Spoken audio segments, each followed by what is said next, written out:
Hello, I'm your host, Bobby King, and I'm here to talk with you about something that you might not expect.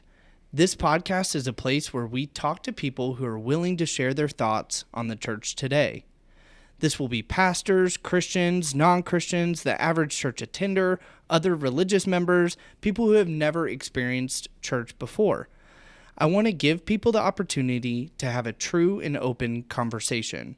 Join us on the couch of your mind for Church Conversations.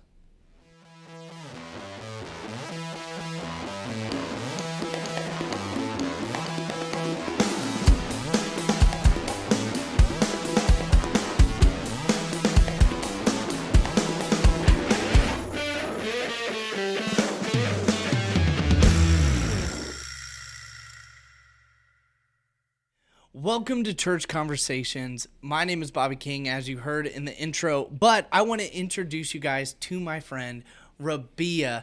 He was one of the first persons that came across my mind when I was wanting to do this podcast, mainly because I love his view and take on the church, but also he's currently not working in church ministry as a vocational job, which I think is super important to get that perspective for these kind of conversations. But Rabih, kind of tell the audience a little bit more about yourself. We've known each other for about 5-6 years, but you know, this may be their first time ever seeing you. So yeah, well, thanks for having me on, Bobby. I definitely jumped at the opportunity to get to do this. This is like a lot of fun. Love getting to podcasts. Love having conversations with you. Yeah, I feel like our conversations always go too long, and I feel like there's always points where we're like, we should have probably been recording that. So this will be great to actually. We've been recording the whole time, so we got all of it. There we go.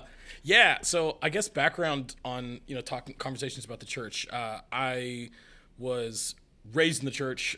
My parents actually moved from. We were in Santa Fe in '94, and we moved here in '95 to be part of a church. So like that was that big of a deal. Okay. Grew up in Eagle Mountain International Church, which is associated with Kenneth Copeland Ministries, and that ministry did so much for my parents and like growing them in their faith early on. Both of my parents came from Catholic backgrounds. My dad's Lebanese, so Roman Catholic, Maronite Catholic background, and my mom was Catholic. She lived in Minnesota. So very different, but both grew up Catholic. When they met, and they were in Minnesota, again, given the brushstrokes here, but it was about 86, a guy in a coffee shop that my dad was working at started just witnessing and telling him about Jesus. And he's like, well, I know about Jesus. And he's like, well, let me tell you about, and he was from a, I'm trying to remember it's Pentecostal, but I can't remember the specific Pentecostal denomination. But that church is still up there. I was following them. I checked out on Facebook. They're still alive and going. That's so cool. But so that's kind of where we went. So my parents went from Catholicism to more Pentecostal because just like it's a very different flavor. We'll probably use that word a lot in this conversation. Makes a lot of sense. And then they started following, Kenneth Copeland was all over TV in the 80s and 90s. Sure was. And so, had his message out there a lot, connected with my parents. I was raised in a great, two-parent home. My parents divorced when I was 14. They both stopped going to church, but I was raised with memorizing scripture. I went to a private Christian school, so we memorized scripture literally as part of a class. We had a Bible class. Yeah. And so I had a really firm foundation, but like when my parents divorced, like I didn't have any desire to continue with church at all. Like I was just like, I was a 14-year-old boy. I wanted to get a girlfriend and have sex, and that was where my focus was as a 14-year-old. That's all that I was think about. Shocker, I know. Right? Every 14-year-old boy probably would agree with your statement. Whether they would say it out loud or not is a different thing. But yeah, 20 years later, I can say that. Correct. And look back.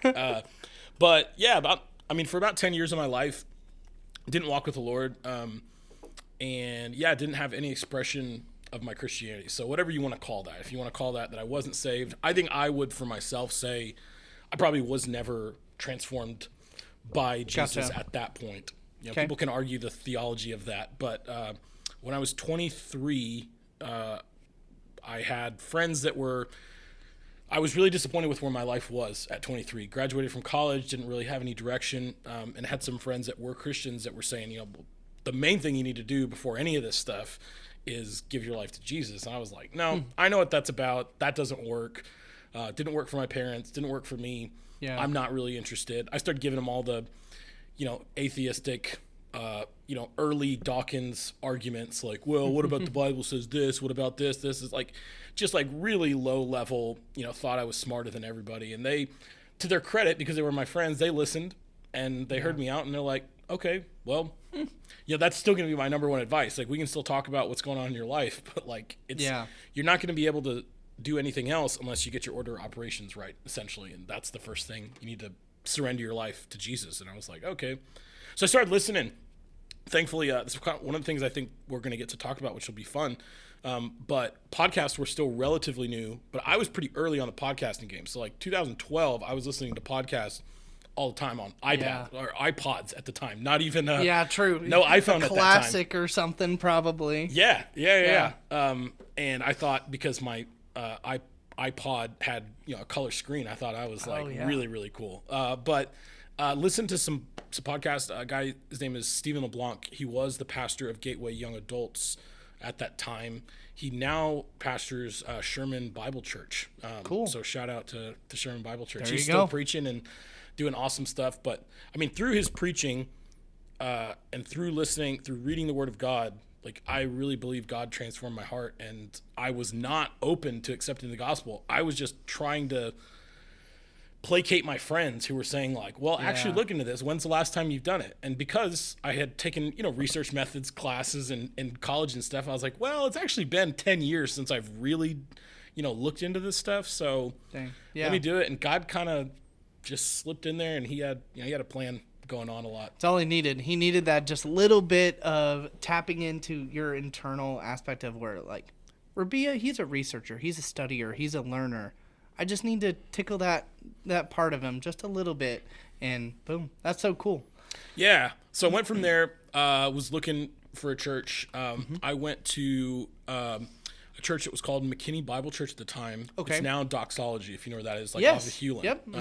They were still doing construction on 30. They didn't even have, on Hewlin. They didn't have that big, they didn't have that big bridge that goes over 30 now. So there was like tons of traffic. It was hard to get there. But it was the church that one of my friends went to. And so I would go with them, and it was really great. And early on in my faith, just like needing to I just need a solid foundation in the Word of God. I didn't have that at all. And just hearing it consistently preached and the gospel preached over and over again. So I was doing that on Sundays, and then Gateway Young Adults on Tuesdays. And that was like what I thought being a Christian was, showing up to church. Wow. And now I'm not having sex with people outside of marriage. I'm not drinking as much anymore. I'm not like, that's kind of what I thought it was. And then, discipleship was a path, from there of being sanctified and growing into the image of Christ is what I really think real discipleship and what that looks like. And so, Facts. So from there, I worked at Chick-fil-A, worked at some other odd jobs here and there, and I really wanted to give my life. I felt like the Lord had called me to pastor at some time in there. That's a longer story for a different day, but I started volunteering a lot at the church. So I actually went back to Eagle Mountain, the church that I grew up in. Still had a friend that I used to grow up, play basketball with him. Shout out to Aaron Bennett. Like, he's been my oldest friend since I was 5 years old and since we moved here. And so through connections, like if you're noticing this, a lot of where I went was just based on relational connections. It wasn't necessarily like, this is, these are the best preachers, or this is the best worship, or this is the best theology. Like, I was just like, I just need friends. That was what it was. I went from a lifestyle of having a lot of friends, and then when God got a hold of me and I surrendered my life to Christ, I was like, well, I need new friends that are going to actually do this with me. And so volunteered a ton. I was a young, single, 24-year-old man at a church, and so I was volunteering for anything that they had. Yeah. You were the perfect example of what churches look for is, you don't have a family right now, but you're able-bodied, you're strong, you're young, you have time. Man, you're the perfect and a car perfect combination. That is literally like the sweet spot for volunteering in churches? Yeah, so it was everything from outreach to working in the 2-year-olds room one Sunday a month, youth group, lock-ins. Like, I was still, I'm about 10 years older now, but I was still very like high energy. I was like, let's run around, let's play dodgeball, let's do all this crazy stuff. I drank soda through a sock in order to get the kids to donate food for the food bank. So there's Did a it lot work? of stuff. They did. They brought okay. in a couple of weeks. They brought like 300 cans of food. This youth group of 40 to 50 kids. Wow. And got their parents. There were so many parents that were like, all my kid keeps talking about is bring a can of corn to church. And so I was like, they wanted to see me shave my head. They wanted to see me chug hot sauce. They wanted to see me, drink soda through a football player's sock. Like, did all the stuff, man. Had a blast doing it. That's wild. That's so and crazy. I think what you've seen probably a lot in your time that you've been a part of the church is if you do that, you show up, you're consistent, you have a knowledge and grasp of the Word of God, and you want to be there. Yeah. Churches will figure out a way. If they're smart, they'll figure out a way. Hey, how do we pay this guy to continue? How do we pay this woman to continue to do what they're doing? And so I got on through the young adults group. I was a ministry coordinator. I am not like very administratively gifted, but the pastor, Donnie Petty, was like, hey, man, I want to give you more. I want to kind of mentor you and disciple you in what that looks like. He knew that I had been volunteering in the young adults for about a year and a half at that point, and he knew that was a call that God had in my life, and he saw it more as an opportunity. He's like, well, we can teach you what to do on a computer and how to set schedules and do that stuff. But he's like, I do see that gifting in you. You have a relational gift. And he goes, that's something I can't teach. And so I just want you on the team. I want to hire you in here. How can we do that? And I wasn't making very much at Chick-fil-A, so it wasn't hard to get me there. And I thought I had arrived, man. I was on staff at a church. I'm like, I'm getting paid full-time to be at a church. Like, what's better than that? I really was like, this is the pinnacle of being a Christian. And I was like, even more than that, once I get on the stage, then I'm going to be a superstar. And, soon I'll be, having 40 million views on my YouTube channel and all this kind of stuff. Right. Wow. But that's a normal thought process though. Like, that's the crazy part is like when you're a Christian and you grow up and you can kind of see like God's placed a calling on your life, you automatically assume it to be great. I'm going to be known. I'm going to be recognized in this church space, in this world. When in reality, like your calling may just be serving your local like zip code, and like be working at, a Chick-fil-A or working at Ace Hardware or like, and that's your calling. But the second you feel like you have a calling from the Lord, it's like, oh man, ministry, working in a church, getting paid by a church, that is like the dream. Right. And so many people get lost in that aspect and search for that and long for it, when in reality, like, I think you and I both know now, like, neither of us are on a physical church staff, it's skewed. It's a beautiful thing in so many ways, but also it's like one of the toughest things in the world as well, because there is a lot of extra outside factors that play into church world, church business, and church polity even. And so, but that's a huge thing, like, that you were able to realize it, think that, just because I would say a ton of people agree with you. Like, oh, I'm a Christian. I love this. God's put this on my life. Cool. Next, I need to get on staff. Oh, I'm on stage. Now I'm the next Michael Todd. Like, that's that's not the trajectory route of everybody. And so it's cool that you also kind of experienced that. I did as well. I was like, boom, I'm on a church staff. Like, right. Yeah. I'm done. Like, this is what I do the rest of my life. Yep. Here it is. And man, how wrong I was.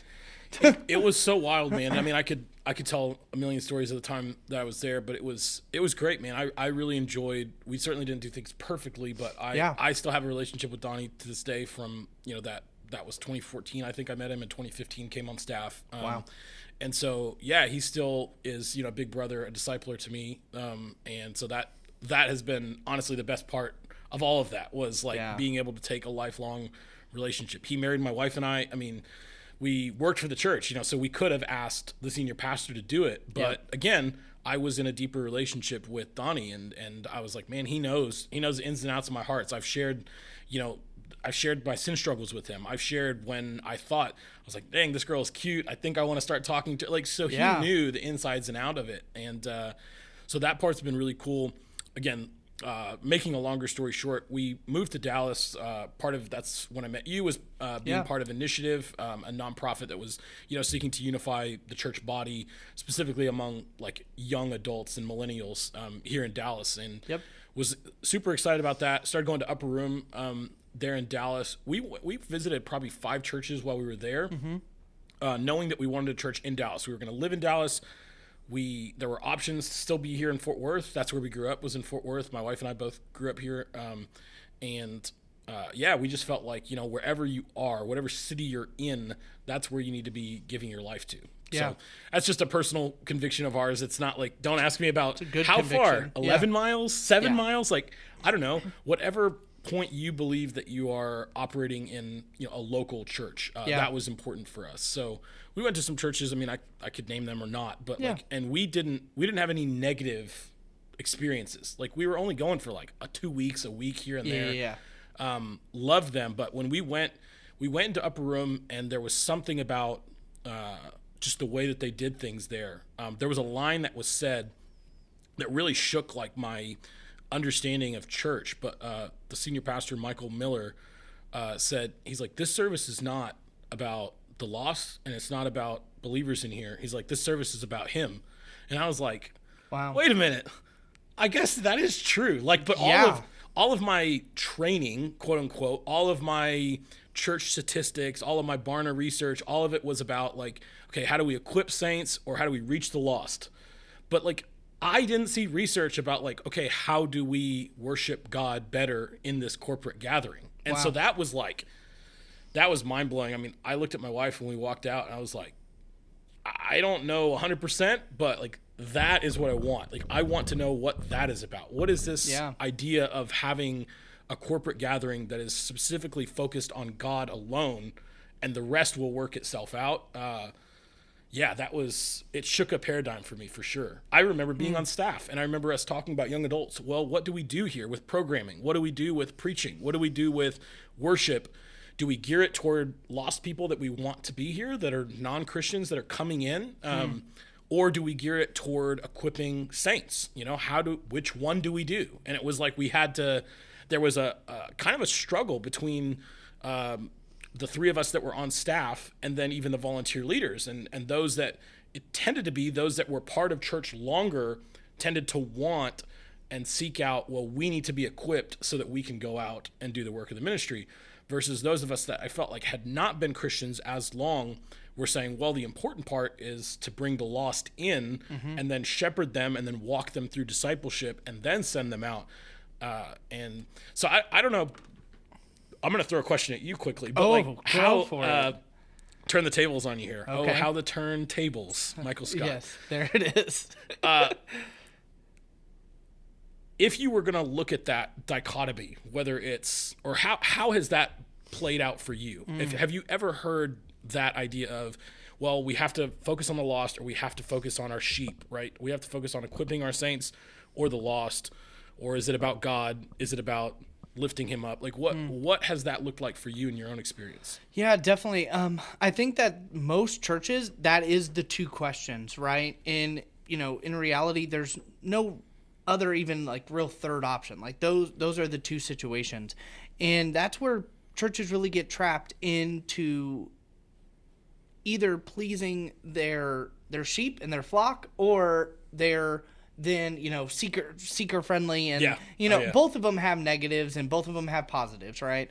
But like, you get labeled as one or the other. You do. And I would say that there's probably tons of churches out there that do both really, really well, but even them, they're getting categorized as one or the other. But honestly, I think for me, I was always drawn to the aspect of reaching the lost personally, just because of my background. Grew up Mormon. I was lost. There was nothing in my life at that time that I would have been able to be introduced to church if no one reached out to me. Like, if all the churches in the world were focused on building and equipping their saints, then I wouldn't be a Christian today. You know, Wow. so like Yeah. there's a heart draw there, obviously, that I don't know if it necessarily makes me biased towards it a little bit, but like now, even with what we're doing with hashtag church, like one of the main things we're doing is resource and equipping churches and Christians. Like that is a big thing that we're trying to do, but we're trying to do that for the sake of them being able to reach the lost better. Yeah. Right? Like Yeah. we want to make heaven crowded. We want people in the kingdom tomorrow that weren't in there today. Yeah. And with that, you know, in some ways it's got to be a both and, but you almost have to pick a focus to then impact the different thing that you're needing to do. But it's a tough question that every single church has to kind of navigate, whether it's a season thing or whether it is like ingrained into who they are as a church. Like we are out to seek the lost only. Like we are not, you know, developing, equipping. We're not giving you, you know, discipleship programs. That we are out there to get lost people in the door for the first time. Okay, cool. That's one group's mindset. The other one is, hey, you know what? We have some amazing people in this church, and they've been Christians for a while, or even some of them shorter than others, but we want to build up and equip them to be able to walk out and live like Christ every single day. Both of those things are amazing situations, but it's that struggle exists even like in my work with churches on media aspect. Like those are the questions that are asked. Hey, are we running ads for non-Christians in the area? Or, hey, are we going to build up and equip our church body with work, what's the word? Not work courses, but essentially like workshops. That's what it is. Yeah. Workshops and courses. And, you know, is that what we're doing? And man, it's just so wild. And I feel like in a lot of ways, like it just gets lost in like what the heart of it is, which leads me to my segue, which is one of my main questions I ask everybody is like, what is your definition of church? Because in a lot of ways, like this kind of applies in somewhat. So like, what is your personal definition of the church? Yeah, I think this is I'm going to use some Christianese here. Right? Go for it.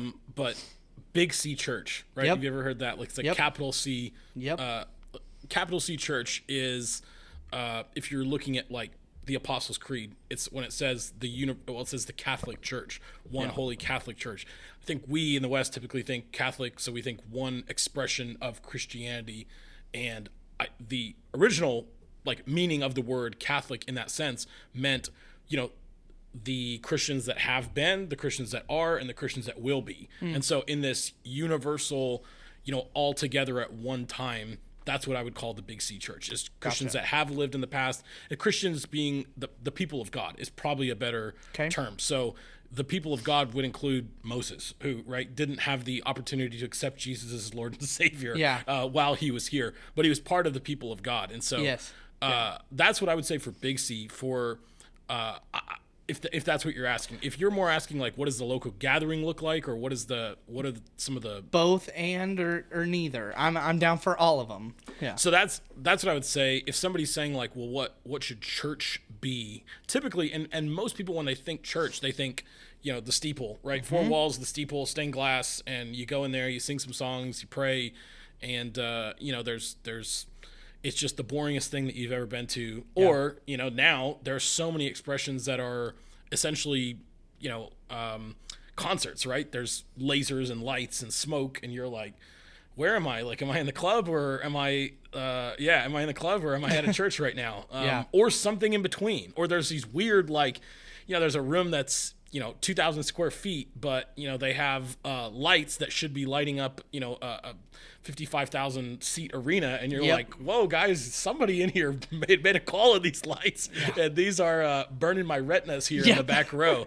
But if it's local church, I just think it's the gathering of the people of God. And so I think there are corporate grouping meetings, and I think that's what typically people think of when they think church. And what I would say probably lines up more with, you know, what a Michael Miller would say, what is the purpose of that corporate gathering? It's to worship God, right? So the people of Israel, the reason that they came out of Egypt was so that they had freedom to worship God, not just freedom for freedom's sake, not just freedom to go and get a holy land. Yes, that was included, but the main thing was the freedom to worship their God. And so I think for the people of God for all of time, when we come together on a Saturday or Sunday, right, in the West, it's mostly a Sunday that we're meeting.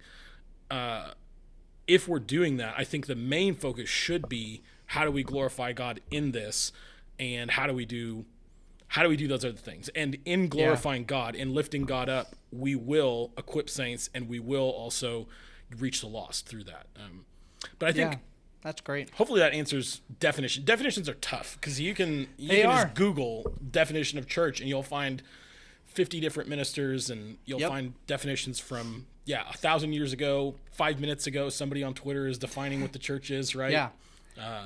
And I think that's one reason why I want to ask it, right? Is because there are so many definitions out there. There are so many people speaking into these spaces, right? Like, I'm intrigued to know, and that it's one of the things that I love seeing and hearing is how people describe one of the most beautiful things in the world, which is the bride of Christ, which is the church, right? Mm. Like, so there's so many different ways that like it's yes to this, yes to this, yes to this.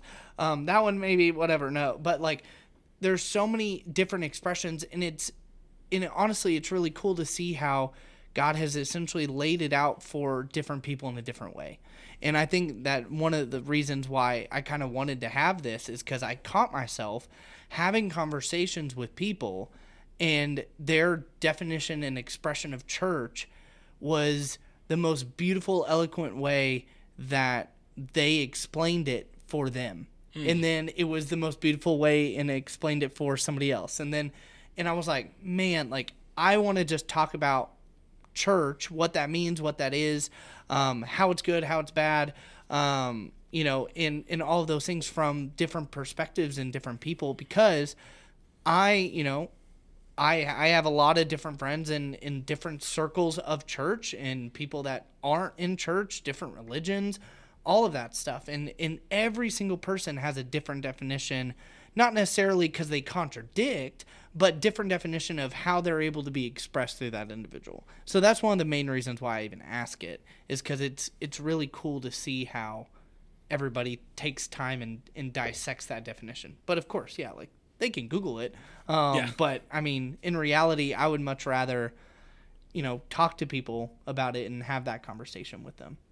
I like that. I mean, in it being such a broad question, you find out what that person really values about that definition. So 100%. Really cool. That's cool. Yeah, it's honestly taking some notes here. Oh my goodness. How to ask questions. There's so many things that like personality questions and things like that. Like, what type of animal do you relate with or whatever? And like based off of those questions, you find out a lot about people. Yeah, exactly.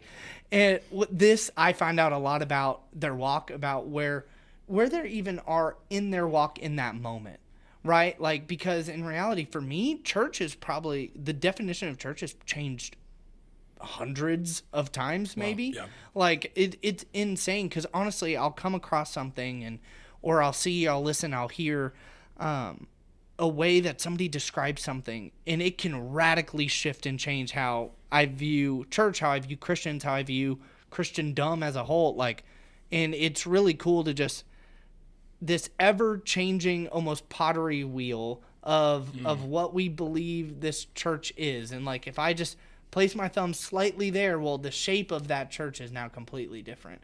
Or I take it back, or add more water, put more clay. Like, there's so many things. As I grow deeper in my faith and studying the Word of God, like, what the final piece is gonna be will never be final until I'm in heaven, having conversations with Jesus on Church Conversations podcast. Best guess ever. We probably won't need to have microphones. It just automatically is applied up into the cloud. Literally the cloud. Pun intended. 100% pun intended. Well, another question I would love to ask is, for you, because you're a dad and a husband, obviously, what does the importance of church have for raising, developing, fostering your family, shepherding your family well.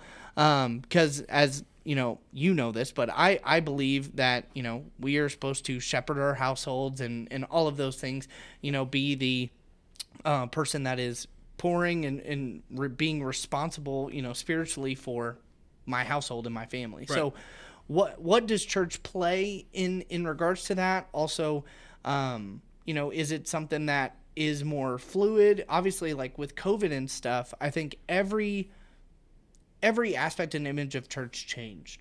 For us, like, I was still working in a bunch of church world. So I was up there doing stuff, but right. Becca was staying home. She got to be poured in from, different pastors all across the country for right. really kind of the first time. Yeah. And then, now COVID's out of it. And then it's like, it's a really easy excuse to be able to, you know what, I'm going to stay home. Like, the kid's sick, which that's totally legitimate reason right. to stay home.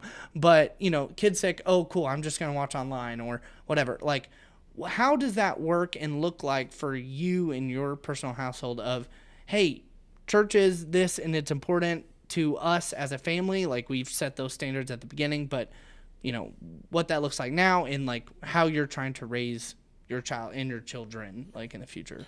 Yeah. I'm going to rewind a little bit and tell on myself. Go it. So when I was young, single 24-year-old, I judged the parents that would have kids in these youth groups that wouldn't show up to these events. We'd have an outreach event and yep. there would be like, less than 5% of the congregation would show up. We'd be decorating the youth room for Christmas or whatever. Like 2 people would show up. I'd be one of 2 people. And I'm like, I'm paid to be here. Yeah. Well, no. This is when I was before. Yeah. Rewinding all the way back when I'm young, single, not on church staff, gotcha. just a volunteer. Yes. And so I was I would even say I think I was bitter toward the people that weren't showing up to these things. Wow. And it was because my perspective was such that, well, why don't they get, okay, they have kids, like they can show up. What do they have going on? And now as a dad, and I'm only dad of 1 kid, right? Yeah. And so you find out like having 1 kid changes your life, but when you have 2, I have a couple of different friends, really close friends that have 2 and 3, and I'm like, man, what they are describing, that is like a whole different level of the game, man. I am, I'm at UNC right now. Those guys are playing for, the Bucks and the Mavericks. Like it's a whole different league when you have multiples. You know that. I do. And so what I found out was that, to answer the question, I found out, man, it's unrealistic to expect everybody to be at everything. So where does the responsibility for that lie? That lies responsibility for us is, you talked about the father, right? Yep. Be present, provider, prophet, pastor, priest, whatever, all the other P's that Dr. Tony Evans came up with to describe what we should be as men. There you go. But our main priority has to be our family. And so church is a big part of that. I want to be clear, like most of what you're going to hear me say, number one, I'm going to be speaking generally, right? I'm only going to be speaking from my perspective like you asked. Of course. But I'm also very pro-church. Like if we have to get on sides or whatever that looks like, I do have some critiques, and I think those are important to go into. But the spirit behind even the critiques that I have are going to be, man, I see what the church is doing. I see it is the bride of Christ. I love the church. I want to be part of the church. I value that for my family, and it's integral to our discipleship and our raising of our son. Without the local church, we could not disciple our son in the way that he needs. I couldn't grow as a Christian. I couldn't grow as a husband or a father if I was not connected to a local church. It would be, I'll say this, it would be impossible. I know that people can, you're right, you can join Church Home and see Judah Smith every week. And again, we are resourced with the ability to see more sermons and more worship experiences than ever before. Yep. The audio quality on these worship experiences now is almost like you're just about there. If you have a good enough TV and the audio equipment on the recording and the guy actually or woman in the booth knows what they're doing, you can just about feel like you're there. You got surround sound in your house, and you're feeling like you step too close to your TV, so that's the only thing to feel the view. Man, Jeremy Riddle is right there. Oh my gosh, he's right in my living room. Right, upper room is right in my living room, and so I think there are times that is really beneficial. And the responsibility then comes on what we started with on this rant that I'm on. The responsibility is on you and I as fathers and on our wives as mothers to decide, okay, is the reason why we're not attending church today, is it valid or is it not valid? Because the example that we set for our kids is going to be the example that they follow. Yep. That's hopefully, or we're not doing our job. But exactly. if we go, we stayed out till 11:30 last night, having dinner at On the Border and had too many, chips and salsa. So I'm not gonna get there to my 10 a.m. church service. I mean, you would never use that excuse for your job. You would never use that excuse if I was gonna have breakfast with you. I wouldn't go, I'm just gonna skip having breakfast with coffee. I'm gonna skip having coffee with Bobby this morning. Yeah. Because I had too many chips and salsa last night. I would get my butt up and I would get to where I wanted to go. And so I think there is a correction for those that would be maybe too slack and maybe just like, it's whatever. I also think there would be a correction for those that are too harsh on, we don't need any online church. There are certain people that really do need it, and have been greatly, greatly benefited from a lot of that we've done. And we are making it important for my son that this is an integral part of your life. And to be a Christian, to be part of the people of God, is to be connected to the local church. That's huge. And honestly, you answered my next question just right there at the end, which was that how that dynamic of, you have this pastoral calling, you've worked in church ministry before, like in vocational ministry, with your new, life stage of where you're volunteering at your church. Is that hard? Is that good? But I mean, you kind of answered that. It's like, that's exactly what you're supposed to be doing right now during this time. And, God's blessing it and you're enjoying it. And, eventually if it changes and goes anywhere else, great, cool. But, right now, like, that's where your sweet spot is of where God's, working with you right now. So that's great. You answered that. But I would say last question here is probably where and what should people that are kind of on the fence about this whole church thing, what aspects and help can you kind of give them in regards to the value and importance of church for not just necessarily like their spirituality, right? Like, it's not just, hey, go to church so you can be around, like-minded believer. Like, what's the thing of where it's like church plays this role and unique impact of, teaching, training, but then also like development and discipleship, which that's how we even got knowing each other, is through discipleship ministry, kind of a system. And so with that, like, what and how does all that play together for someone that is either a Christian struggling with what the aspect of church is, even what, if you wanted to touch into deconstruction even is and looks like it's such a unique, fragile time right now for the church. The church is never going to fail. The gates of hell will never prevail it, right? Yep. But essentially, like, what is some of that stuff of where it's like, hey, if you have any doubts about, what this is, like the gathering of believers and, being equipped and trained, like, what would be some advice that you would have for people like that? Yeah, I think one of the things that I've noticed, whether it's people in deconstruction, whether it's, folks that are following the new evangelicals as though that is their Billy Graham, whether they do love the church, but life is, all right, now I have 5 kids. How do I get to church? How do I prioritize this? I do believe in this, to everybody, from everybody in between. I think, and you're right, COVID has showed this. There's the example I'm thinking of is if you watch Breaking Bad? I watched maybe an episode or two, but yeah. So it doesn't matter. But there's a scene in Breaking Bad where the main character, Walter White, is a chemist, and he's breaking down what makes up a human molecule. And they've done all the percentages, and it's only adding up to like 99.8. And they ask, well, what else is missing? And Walter White's girlfriend at the time says, well, what about the soul? And he kind of laughs at that. But what I think people have done, I bring up that example, is I think people have tried to come up with a formula for what is church. Wow. And then you're adding up, but it's only 99.8%. It's like, because if not, then why don't I just a la carte, right? Like, why why don't I DoorDash a Chick-fil-A chicken sandwich to me, but Whataburger fries, and then, I can get a watermelon tea from my favorite wing place. Yeah. Why don't I just do that? If what I'm just trying to do is get a meal to my house, I guess I could send out 3 people and do it that way. Yeah. Or what it looks like for church is maybe I listen to Dr. Tony Evans this week. Maybe I listen to Matt Chandler next week. Maybe I listen to John Piper, and maybe I listen to a Greek Orthodox priest preach the next week. And wow, look, I have such a well-rounded faith. Because while I'm listening to sermons, I have, more worship music through Spotify. I pay $14 a month for my wife and I have more worship music than I'll ever be able to listen to in my whole life if I never listened to the same song twice. Yeah. And there's more music coming out all the time. All the time. It used to just be essentially Hillsong and Bethel, and they were kind of killing the game. And then all of a sudden there's worship movements that are all over the place that is just phenomenal worship. And so it's like, okay, I want to worship God. I want to hear some preaching.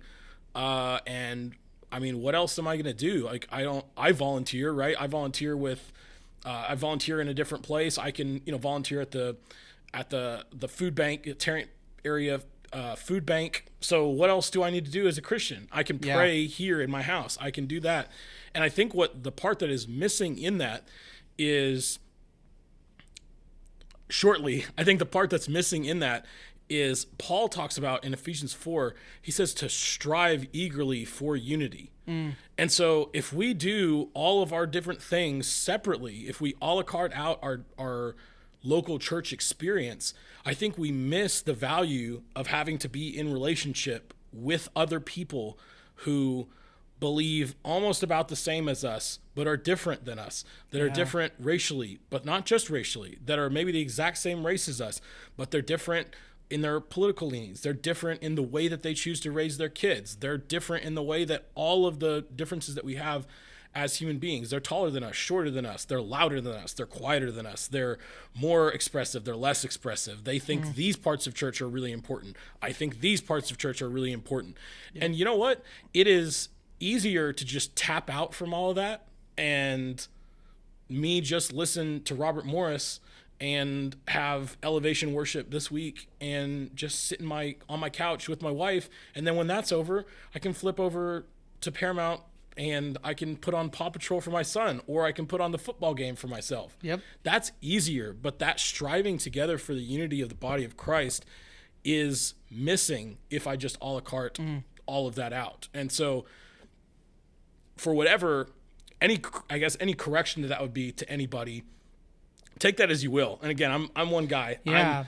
But that is why I want to be part of a local body on a Sunday morning, and why I get my butt out of, there are times, Bobby, so I work as a private driver, and there are times that I'll work till 4 a.m. on from Sunday from Saturday night into Sunday morning, but I will still value being there at church on Sunday with my wife and take my son, because that's a value that I do not want us to lose, and that striving together for unity with these people that are different than us. And we're in a charismatic church, and I would say where I am right now is that is not the best way that I receive the word of God, is through a charismatic expression. But you know what? The cool thing about that is I get to be stretched every week, and I get to be challenged together with a group of people, and I get to still say we serve one Lord, one faith, one baptism together. So I said a lot there, but I think that essential element of striving together for unity is lost if we do not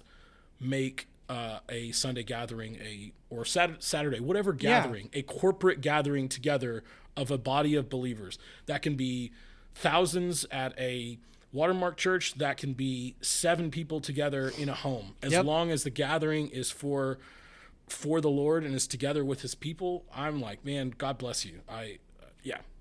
Yeah, and honestly, that's exactly what I was looking for from you, is because I knew how important it was to you. Like, you make those decisions, every single week, like driving till 4 a.m. to then turn around and go to church at, probably a 9, 10 a.m. service. Yeah, it's 9 like a.m. service, yep. Yeah, it's like, man, that that aspect of, you know what, this is important, this is what it values, because it is that aspect of unity and striving towards being unified as one body, like, you know, locally through this one expression of this one name church, right? But at the same time, that expression of the unity gathering is happening all over the city, and happening all over then the, you know, metroplex, and then it's happening all over the states, all over the nation. Like, it's such a beautiful thing of being and seeing all the connectedness.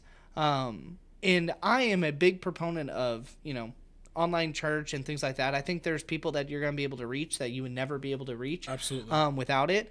But also at the same time, it's like, man, if you can find yourself a body of believers around you that are uplifting you when you're having bad days, they're, you know, right there with you, right next to you, like being, you know, literally the hands and feet of Jesus, speaking truth over you, praying over you. Like, those things happen when you're in a body. Yes.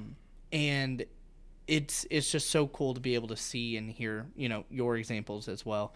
But man, like I said, that was, you know, beautiful. It's always so encouraging at the end of these conversations to be able to see how, one, the church has been expressed in you and in your life, in your background, but then how you're currently actively being in it, but then also like where you know, want and encourage others to be in it as well. It's so cool and so beautiful because it's just so unique. It's almost a thumbprint of every single person. I want to throw something to you because you asked me these questions and I'm kind of prepared. You can leave this in. Kind of not, yeah. But yeah, I like to catch you on the fly. I like to catch everybody on the fly. Let's do it. Yeah. So one of the conversations I wanted to hopefully have with you was, what's the church doing well? What could the church be improving on?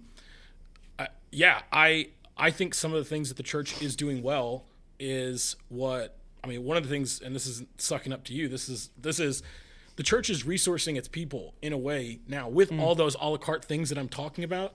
If somebody is on hospice, if somebody is at home, if somebody is ill, sick, COVID, they have some disease that's keeping them at home, they have something that's keeping them away, somebody's in a car accident, all of this kind of stuff, I can stream it on my laptop and I can be part of the body in the way that I can. Yeah. In the way that, you know, when there's if you're at a ball game and they introduce a veteran and they say, you know, and everybody's standing up to honor this veteran. Well, if you literally can't stand up, that doesn't mean you're giving them less honor. But if you can stand up, get your butt out of the chair. Like, I even if it's hard, even if it's like, I got to squeeze back into this stupid little... Your back pops 7,000 times, the whole thing. Yeah. Exactly. But it's like, if you're able, do it. If you're not able, well, then I'm not talking to you. I'm not telling people that have a debilitating illness, you better get your butt to church on Sunday. That's not what I'm saying. That's not who I'm talking to. I'm talking to those that are making the decision for other things. And so I think the resources are being able to help people that are marginalized and in those different communities that can't meet together. And I think they're doing that really well. I think the video quality, I mean, again, you can listen to more sermons now. We have more access to the scriptures. We have more access to worship. I mean, there's churches all over the world that just play other churches that have a lot of more resources, their worship as part of their worship experience. Yep. And then you know what they get to do? They get to focus on taking care of their local body and not putting resources to, you know, people that maybe they just don't like to sing out loud in front of people, or maybe they're not very good at it. And again, Elevation Church can do a great job of a worship experience. Life Church can do a great job of a worship experience. And we can put our time, effort, and energy towards serving the local needs of this body. And so 100%. I think the church has done that really well. I think in the American church, we've provided for the needs of the poor in ways that probably, even when people are like, wait, we have? It's like, well, comparatively to the rest of the world, and compared to any other movements in any other time and space in history, the church has provided healthcare. That's why we have every hospital here is a St. Peter, St. Jude, St. Paul, St. somebody. And so Christianity as a whole has provided healthcare, has provided education, even though I think a lot of, you know, people maybe, I won't name these groups of people, but a lot of groups of people would say, well, the church is actually doing the opposite of that. It's like, well, the only reason you have a hospital is because Christians were willing to do that. And so I think there's room to grow, but I think those are some of the things that the church is doing really well. Barna just came out with some research. I think Scott Sauls shared it maybe a couple of months ago that said that Christians still, evangelical Christians who are we're the big bad guys. I am an evangelical Christian. Yeah, I'm willing to own that title, yeah. even though it's a malign title. It's a tough title. Yeah. It carries a lot of baggage with it, but I'm going to I'm not going to just throw away the title because I don't like other people that are associated with it. Correct. But like those other people aren't us. Like those other people, they may have had similar backgrounds or even similar education for some people even. Just because people go to a certain school or don't, like, that doesn't mean every human that has ever walked and graced the presence of that school is tainted or whatever. Like, it's... Yeah, you wouldn't do that for any other group. You wouldn't Correct. say all people that go to UTA Arlington are blank because one guy did this or one woman did this, or certain people that come out of it are, or there's a lot of engineers. So I guess anybody that goes to UTA You're an engineer. must be an engineer. Yeah, it's like, no, not really. But I can still own the title. And just because there's a lot of engineers, I don't say I didn't go to I didn't go to UTA. So that's, as evangelical, the stat I was trying to quote was that what Barna has shown is that Christians still give percentage-wise more than just the typical average Christian. They give more than non-Christian. They give more than people who would say they have no religious affiliation. And so even while we are taking some shots, and there are definitely some areas to improve on, we are doing, and we have to be willing to celebrate, the church is doing certain things really well. And if we don't do that, and if we're not willing to admit that, then I don't really want to hear your critique. If you're not willing to say, you know what, there are certain things in the same way that this goes into politics. If somebody is willing to say, I'm not willing to say anything nice about the other side, I'm not even willing to look at the perspective of the Democrats, I'm not even willing to look at the perspective of the Republicans, I don't really want to hear your opinion then. Yeah. That's just me. I'm like, there's enough people out there that are just parroting opinions. And so for me, I have critiques of the church. I think there are things that we, as the big C American westernized church, could be doing better.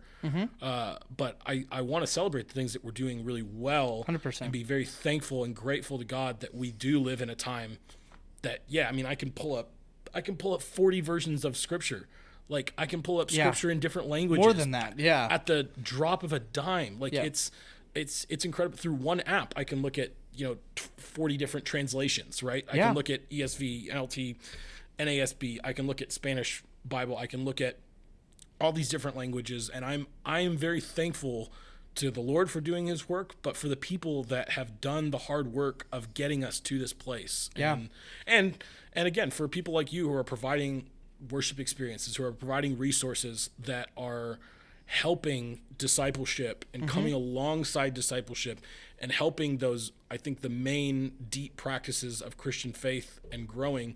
I think we are more resourced and more available, and I think we will be much more like the person with 5 talents that the Lord is expecting a 5-talent return because of what He has given us. That's good. We have so much. We should be expected to be producing those 5 talents that the Lord has given to us. So And okay, so on the back end of that, right? Like, we are doing some, great things, Christendom, right? And also, I just want to add in there as well, like, adoption and care for, like, widows. Like, the church is the main number one, like, numbers wise, without like any other kind of argument in comparison. If you are a Christian, like, the chance of you adopting a child that is, an orphan in the system is exponentially larger than anybody else. It's stupid insane. And all of that kind of stuff. There's amazing things that we're doing that, one, we were called to do biblically, which I think is impressive and important because, hey, this was an instruction of us. Oh, hey, we should care about this probably. Well, we're caring for it. And of course we could be improving and doing better. And I would say there's a lot of people on that path to make that happen, to be better and to, make those systems better, or all of those things. But what is some of the, not necessarily the negatives or the downsides, but what's some areas that the church can improve on that you recognize from either your role, your experience, all that? Yeah. Well, when I look at church, I'm comparing it to Acts 2:42 through 47. when after the sermon that Peter gives, there is a follow-up for what to do with all these people who are newly part of the people of God. They're baptized. It says 3,000 people in one day. That's really interesting because there's no like major bodies of water in Jerusalem. So, I mean, were they just dunking them in bathtubs? I don't know how they were doing it, but people were baptized. And then I won't quote it here, but look it up. If you're really interested in what it looks like, I think 2:42 through 47 is a great place to start and to look at what was the local church doing, right? They were meeting in homes. They were meeting together. They were providing for the needs of the people that were there, the physical, financial needs of the people that were a part of their community. They were radically multi-ethnic. They were empowering women in ways that the rest of the world didn't know. Correct. And they were unified in a way that did not make sense and proved that Jesus was Lord, and that even though Caesar had come to a point of unity for the Roman government, the Roman people were never a united Roman people, other than essentially the people that lived in Rome. But the people that lived in Rome had nothing to do with the people that were living in Jerusalem. But the Christians that lived in Rome had way more to do with the Christians that were living in Jerusalem. And that unity was one of the major things. And I think, I've heard N.T. Wright say this. If Paul came today and saw our churches, I think he would have a lot of good things to say. I think he would also be shocked at the level of like disunity with all of these resources and with that. And he would say, you're separating and you're not worshiping together over this. Like I as a Christian, like if I start going down all the denominations and I say, okay, just big denominations, like not even smaller ones, but I say Baptist, Presbyterian, Anglican, Episcopal, charismatic, Pentecostal, holiness, all of these different things that we could just go on non-denominational and all of the non-denominational whatevers, congregationalist versus elder-led, like all of these different things. I think they are important, and I think we should have important views of them. But man, for us to like not be together, for us not to be doing the Acts 2, 42 through 47 work together, I think would break Paul's heart. I think it would break Jesus' heart. I think that disunity that we feel, we still have a lot of work to do on that. I will also say there, in the same way that, the reason why my in-laws church meets together is because there's a language barrier there, because they would receive the word of God better in their native tongue in Spanish. And so 100%. There are needs. I want to make that clear. There are certain people that are like radical unity. It's like put everybody in the same room and do it. It's like, we're all the Church of Fort Worth. We're all the Church of Arlington. No, like there are reasons there are separations that are not necessarily just based off of preference. Right. Yeah. That's the big thing. So is this a preference or is this a necessity? Yeah. What's necessary for my uncle or my wife's uncle. Yeah. What's necessary for him is to hear the word of God in Spanish. That is how he grows as a human being. He can do it. He can stretch. But trust me, when I'm in that Spanish service, that can't be my only expression of what church looks like, because I don't understand what's going on. Yeah. 75% of the time, I'm picking up every fourth word. And so I think that's one of the things that we do need to work toward unity, and I think we need to strive toward unity. And even amongst, and I did big camps, but I'm like, even amongst the Pentecostals, there's certain ones that are very legalistic holiness movement, to the point that it's like, man, you are straining out a gnat to swallow a camel. Like, this is absolutely ridiculous. Or there's Pentecostals that are just like essentially new age hippies, and like you ask them like, well, what is Jesus Christ doing in their life, and they can't answer in anything that's real or substantive. And so I think we need to have more unity on those things, and I think we need to throw out some of the preferences and be willing to.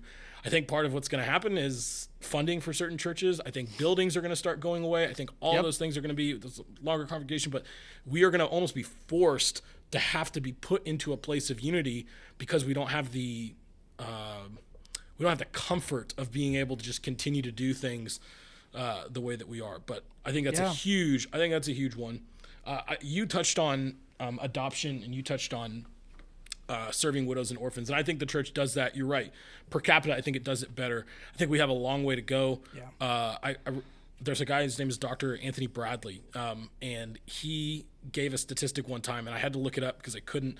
Maybe I can send you the link to this, but totally, we'll put it in the show notes. Based statistically on the number of churches, evangelical churches in the United States, if 2 families from every church adopted 1 child, so there's 2 children for every church, there would be 0 orphans in the United States. Yeah, I couldn't believe that. That's I was insane. I'm thankful for the people that are, and God bless the church that is. But I'm just like, man, there have to be people who are out there. There has to be people like me who are out there that if I'm looking in my heart of hearts, I'm going, man, I don't think I've been obedient to the Lord in his call for me to do this. And I don't think I've stepped up in the way. It's not for everybody. If you can't stand up, nobody's knocking you for not standing up, right? Yeah. But if you are able, and if that is something the Lord has called you to do, man, I would just say, man, we could be doing something that would really be a sign and a wonder to the world around us. Could you imagine Literally. that? Or you know whose church did this in a really awesome way was it's called McLean Bible Church. David Platt. Oh, yes. David Platt's church. Mm-hmm. They, at a certain point, I don't know what it is today, but they weren't bragging on themselves, but they were showing what God has done, and David Platt was showing what God did through his congregation. They had, in their county, they had 0 orphans. 0. That's wild. I couldn't believe that. And I thought, like, what an expression of the people of God coming together to obey what God has called them to do. I was flabbergasted, man. I was like, and I was like spurred on to go like, man, how can we do this? What can we do? How can we resource people? How can we, I've seen 3 or 4 different couples that are trying to gather funds right now on Facebook or whatever it is. And it's like $30,000, $40,000, $60,000 to adopt 1 child. And I was like, oh, like, and I think instead of building the 4th wing on our building, like, could we say, hey, we're going to put together a fund to help those of you that want to, and we as the church, as church leaders, we're going to put our money where our mouth is, and we say, this is a value of the church. We want you to adopt. We are not just going to say Roe is done, so the church's role is done. The church's role has only begun. Like, we're at the very baby stages of this, and in about 5 years, we're going to be able to tell whether the church was really just about ending a law or if they were really about being truly pro-life. We're going to find out pretty soon, and I would love for the church to be able to step up and do that more. Feel free to. No, and honestly, and like that is the wild thing, because like I know I've seen the stat somewhere of like it is, I think we're either 7 or 8 times as Christians have a higher percentage chance that we will adopt.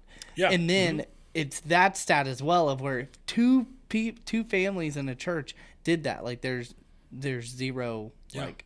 If 2 families in every church, and that's wild, because all the churches that I work with, and it honestly is probably just a coincidence, or it's something here locally.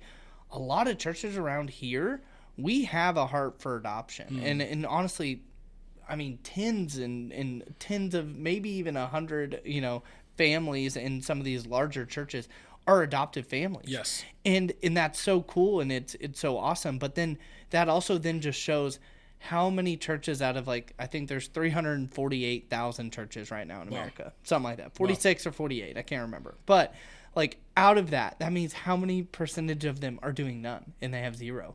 Yep. And some of those obviously are because, they got 25 people in their church. Okay, well, that's asking a lot to have 2 families, adopt. Right. But the math should equal out when there's a church of 1,000, 5,000.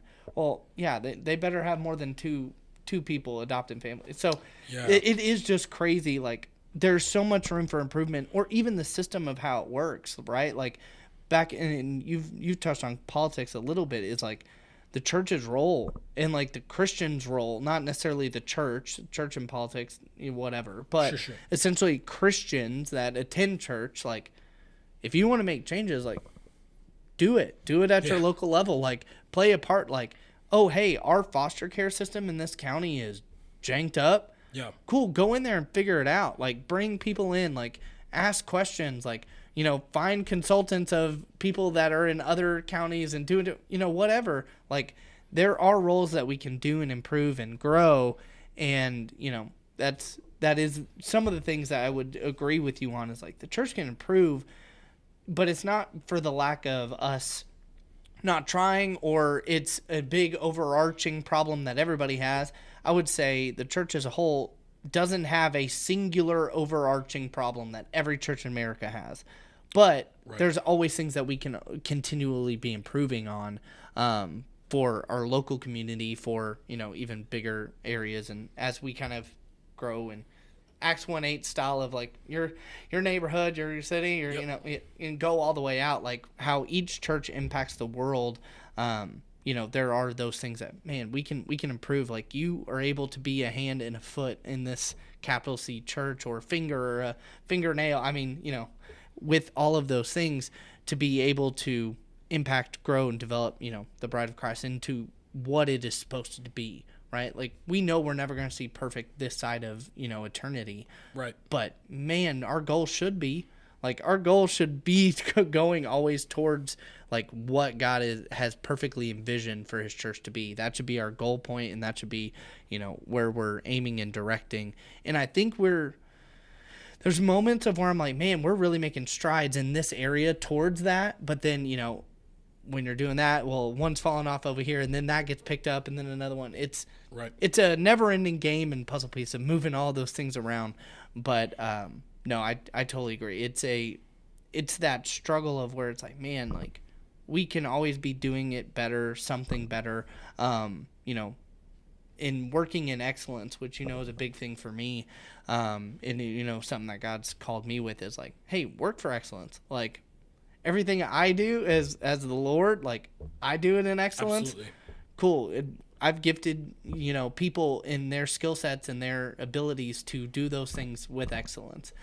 I may not be able to read with excellence, but I'm able to do media, or I'm able to do, just back end production or technical stuff with excellence. Great. He's given me and gifted me in that equipping. My wife, she can read like 1,000 pages an hour. So cool. That's her gifting. That's not mine. Yeah. But being able to use all those gifts and strength to push us just continually in that direction. Like churches are going and navigating through some of the biggest, toughest times that we've ever had, as a whole. And that's never going to end either. Like more of the church has been around, more of the church is going to be continually oppressed. Here in the American church, we don't really know the definition of what being an oppressed church is, but one day we might, and so with that, like, as that's continually happening, we continually have to be fighting this to be able to hold it back, right, and doing that work. And so, yeah, it's a fun, interesting little aspect of where it's like, man, it's tough because it seems like there's no end. Yeah. Well, and here's what I would say too. If somebody's interested in this, because we could bullet point off some of these other things 100%. That I have, but a really good place for me that really one of those like shaking books that I read that I was like, man, it's one of the only books I've read twice. I even just looking it over, I was like, man, I need to read it again this year. It may be one of those books I just read every year. It may be one of those 1 or 2 books, but Letters of the Church by Francis Chan solid was about some of the major fault points that he saw with the Western American church. But the thing that was different about him than so many of these other, Twitterati people that essentially are criticizing the church also was just the spirit behind it. The spirit behind it was, here's the role I played in it. I was a church leader. Here's what I built. I built a massive congregation with a bunch of people. And one of the big things that I came away with from him was he said, but when we as an elder board looked and we said, are our people known for the extravagant love of God operating in their life? That's the number one thing. Are our people there? He had to look in the mirror and go, no, and I'm the one leading this. So I guess I'm responsible. So I need to remove myself from this because we believe this is what the church should be. And if I'm not doing it, well, then I'm complicit. And so he removed himself from the American church completely, right? Has done a lot of mission work in China and other places in the world. But he is back in the United States, and he is speaking to a lot of these issues. And again, the spirit isn't, oh, the church is bad. Here's all the ways that I can, here's the 10 points I can go into my pastor and be like, guess what, pastor? We're not doing blank, blank, and blank. It's it's self-introspective and saying, what role am I playing in these things, and how can I see them differently? And a lot of what he's done is moving to a house church model, which I thought was a joke. I really thought it was a joke. The first time that I heard about house churches, I was like, it's a bunch of offended people who don't want to be in submission to pastoral leadership and want to run their own thing, and they'll get off course and they'll do that kind of a thing. And there are some that are that way. 100%. That is true for some, but I believe there are so many that are truly seeking, what God has for them, and they're looking at their resources, and instead of saying, how do we fundraise for a new building, we're looking at, how do we provide a new vehicle for this single mother of 5 who wants her kids to be part of the church, but just simply can't provide for them. And you know what? And she may buy a PS5 for her kids for Christmas. And you know what? That's okay. Like, that's not how she spends her money. If she is being discipled in our church, and if we have provided for those things, well, then if there is a moment of correction, we can lovingly give that. But if we haven't provided for the needs of the people immediately, how can we look at them and say, you need to be correcting and doing those things? And I think providing some of those things will really help. So that's a really great resource. If somebody is 100%. Interested in loving the church, like this conversation, and maybe this book has come up in other conversations, but that is, that's one I would do. Francis definitely has, just because of what he's been doing, right? And so, I think you know this as well. Like, me and Becca went through the house church initiative program that they have. Because that's something that we were looking into. And so, Francis has shaped my view and way of church very drastically. There was almost every week a new lesson was coming out of where it was like, holy smokes, like, never thought about that before. Okay, well, that rocked this world, and now, that pottery back imagery of like, gotta stick my thumb back in. Okay, that's weird. That's something that I should have thought about. And, Letters to the Church, beautiful. Everything that he's written, honestly, since, stepping from his role as senior pastor of his church, has really had that heartbeat of where it's like, man, like, church is supposed to love. And we've lost that, like, inherent aspect of who we are, and it's not in that rebuking way either. It's like, man, like, I had a part to play. I now have a part to fix, and at least in some ways. So it's huge. The phrase, right? You shouldn't throw stones if you live in a glass house. It's like so many people that are throwing these stones are living in glass houses themselves, or they're just not.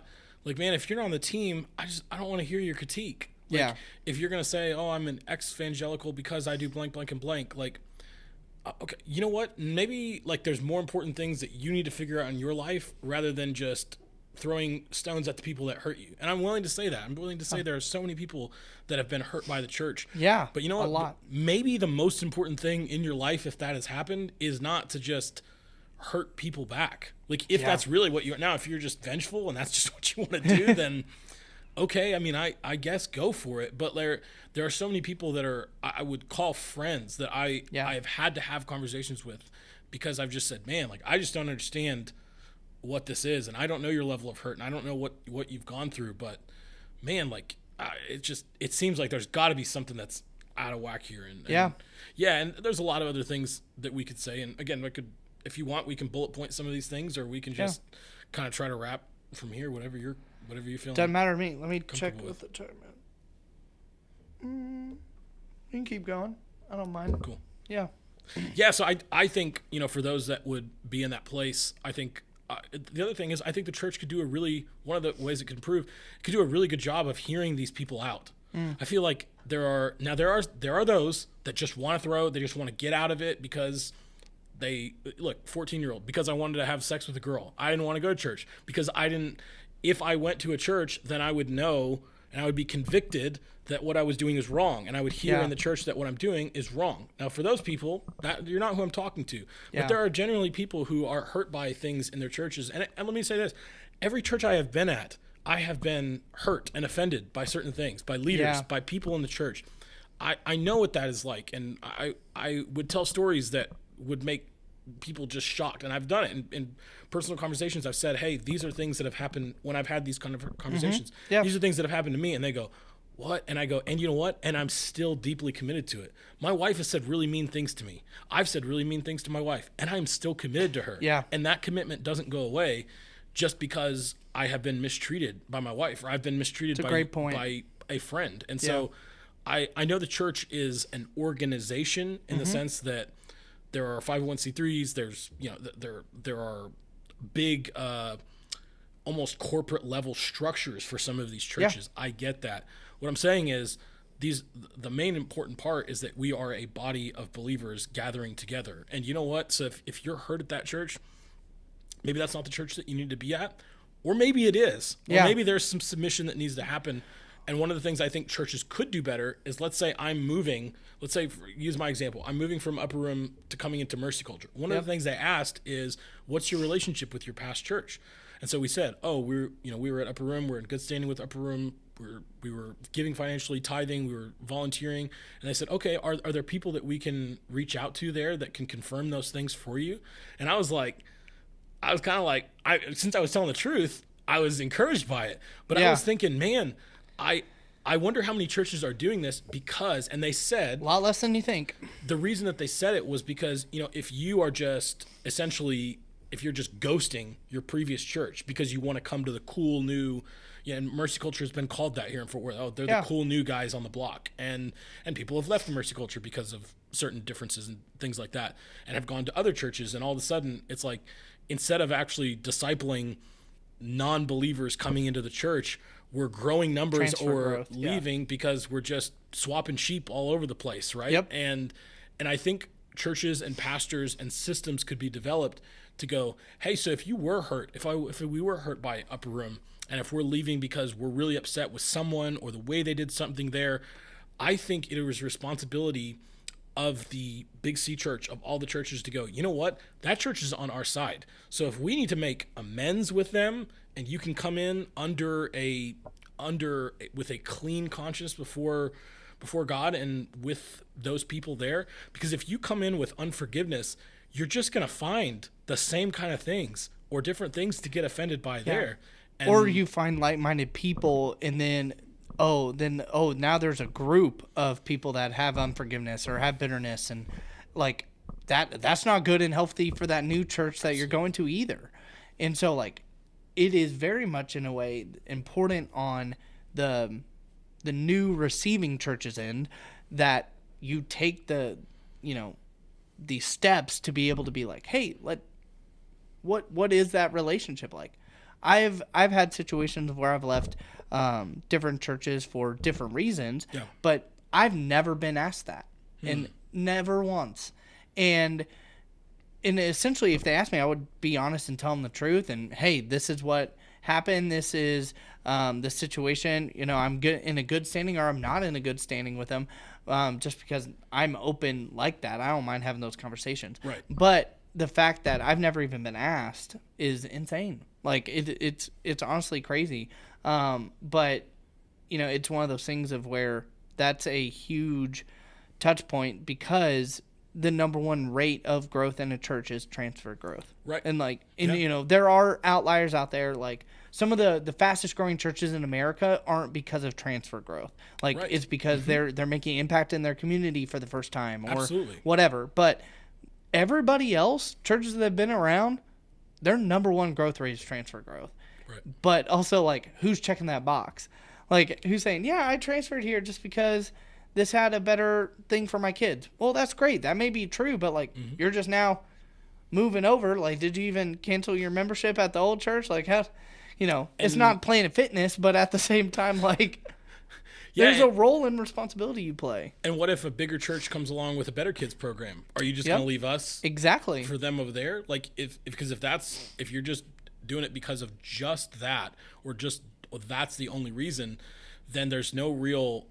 It's hard for me to see a bond of unity. Yeah. The reason I don't think churches do this is because it looks. I mean, bringing in new people is great. Like, the church feels alive. It feels like there's different people. When a church is growing up, you've been part of congregations that are growing numerically, and all of a sudden there's new people. It feels like there's like an energy, there's something happening. Everybody's happy. I mean, staff members think like, oh, the things we're doing are actually working. Yeah. And so it is hard to go, wait, let's pump the brakes. Okay, if you're going through membership, here and you want to be a deep part of this body, why are you doing that? Why are you here? And because what that does is it opens up the opportunity. Maybe you have to say, hey, you need to reconcile with this other church before we're willing. You can still attend on Sunday. You can still watch us on a live stream. You can still do all that. But, there's a point of reconciliation here that needs to happen. Or you need to talk with somebody about that at that church before we're doing. Now, if you want to come in and you want to lie to us and say, oh, I'm in good standing, I mean, I guess that's between you and God, right? Like, exactly. Do you want to get off on that foot with the new church, like by lying about your other church?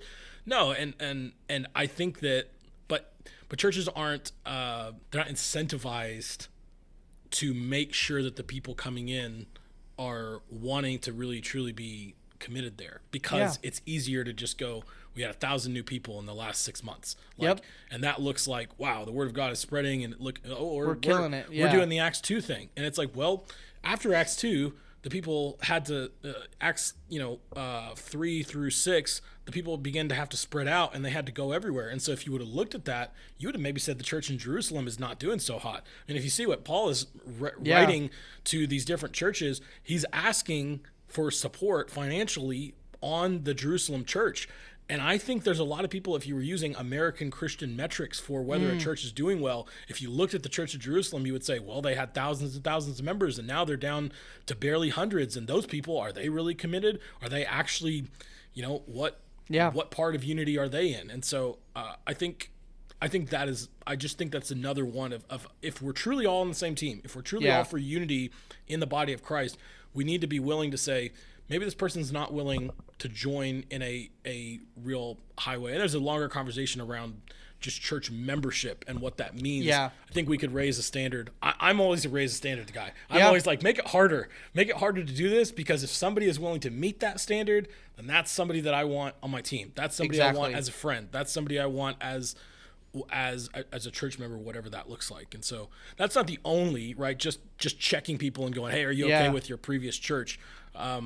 But some of these other ways, Francis Chan talks about our level of love. Does this person, are they overflowing with the love of God in a way that's memorable? Like, I just think, man, the way that God describes himself throughout Scripture is continually, the Lord, slow to anger and abounding in love. If those are the two things, like, I just say for myself, I'm like, man, like I would just want better metrics than that, because like I'm not very slow to anger. Yeah. And I think I'm a pretty loving person, but I don't think anybody would describe me as Rabih as somebody who abounds in love.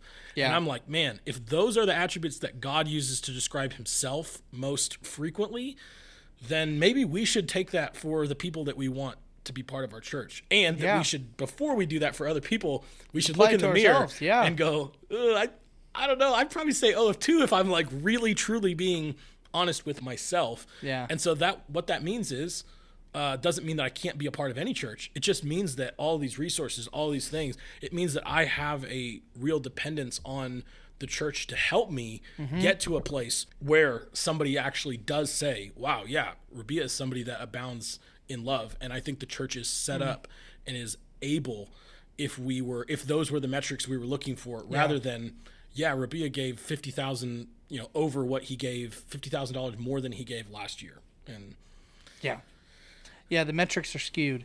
It's a harder metric to analyze as well. So as kind of like a data person, like I love data, love analytics, like that is such a hard, like it's because it's not quantifiable.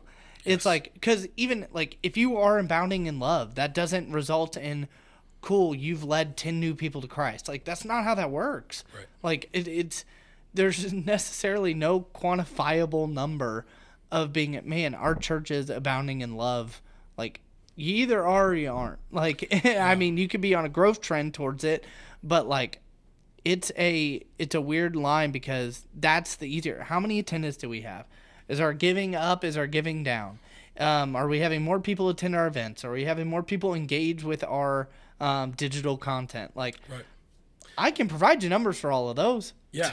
So here's what I would say about the metrics, and maybe we wrap on this. But metrics part of it, maybe instead of going, Luka had 60 points, 21 rebounds, and 10 assists, maybe we go, how did the team do? Yeah.